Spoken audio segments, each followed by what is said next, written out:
SLBCच्या बैठकीमध्ये एकूण कर्ज वाटपाच्या संदर्भात चर्चा झाली आणि जास्तीत जास्त शेतकऱ्यांना कर्ज कसं मिळू शकेल या संदर्भात सगळी त्या ठिकाणी तजवीज करण्यात आली।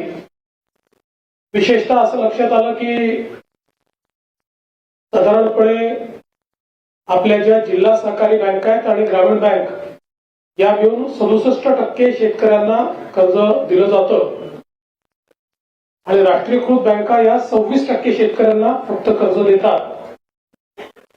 DCC आणि ग्रामीण बँकेचा जो काही टार्गेटचा अचिव्हमेंट आहे 80%च्या वर आहे, पण राष्ट्रीयकृत बँकांचं मात्र 67% आहे। त्यामुळे आज अतिशय कडक शब्दामध्ये राष्ट्रीयकृत बँकांना हे सांगण्यात आलेलं आहे की त्यांनी 80%च्या वर टार्गेट पूर्ण केलं पाहिजे। दुसरं त्यांना हे सांगण्यात आलेलं आहे की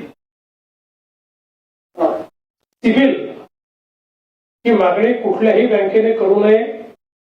या संदर्भात मी सगळ्या बँकांना सांगितलं की हेडक्वार्टर मधनं प्रत्येक ब्रँचला त्यांनी पत्र पाठवून सांगितलं पाहिजे की क्रॉप लोन करता सिबिलची अट नाही। RBIचे ही अधिकारी होते, त्यांनी देखील त्याला पुष्टी दिलेली आहे आणि सिबिल करता कुठल्याही शेतकऱ्याची अडवणूक करायची नाही या संदर्भात आहे। यासोबत या सगळ्या बँकांची कर्जमाफीच्या संदर्भात देखील आम्ही चर्चा केलेली आहे। जी काही आपल्याला कर्जमाफी करायची आहे त्या संदर्भात जुन्या अकाउंट्सवर जो काही त्यांनी हेअरकट घ्यायचा असतो त्या संदर्भात आणि एकूण त्याचं कर्जमाफीची माहिती ही कुठल्या फॉर्मॅटमध्ये त्यांनी द्यायची, कुठल्या फॉर्मॅटमध्ये आम्ही ती करायची या संदर्भातले एक डिस्कशन आज झालेलं आहे आणि मला असं वाटतं की आम्ही कर्जमाफीच्या संदर्भात जो काही निर्णय घेतलेला आहे तो वेळेत पूर्ण करू शकू अशा पद्धतीनं त्याचंही नियोजन हे आपण केलेलं आहे।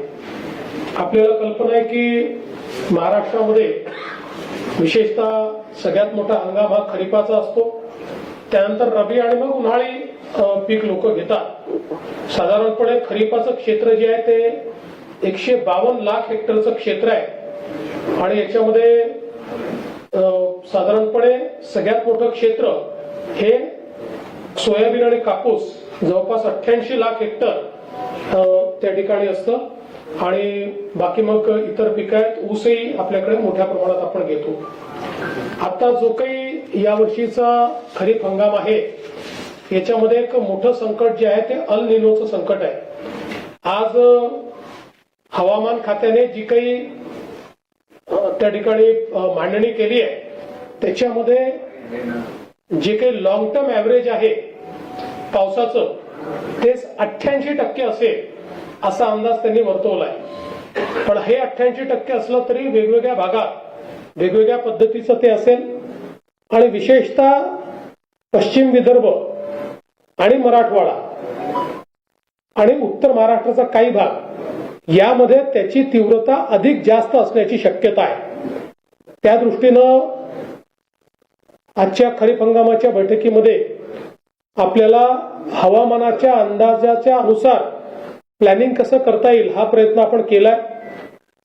विशेषतः साधारणपणे उतरत्या क्रमाने पाऊस असण्याची शक्यता जास्त आहे। जून मध्ये येईल त्यापेक्षा कमी, जुलैमध्ये त्यापेक्षा कमी, ऑगस्टमध्ये आणि त्यापेक्षा कमी सप्टेंबरमध्ये असा हा प्राथमिक अंदाज आहे। त्यामुळे पावसाच्या 2 दिवसांमध्येही एक मोठं अंतर येण्याची शक्यता आहे ज्याचा स्ट्रेस हा पिकांवर त्या ठिकाणी पडतो आणि म्हणूनच जलयुक्त शिवारची कामं ही वेगानं करण्याचे आदेश आम्ही दिलेले आहेत।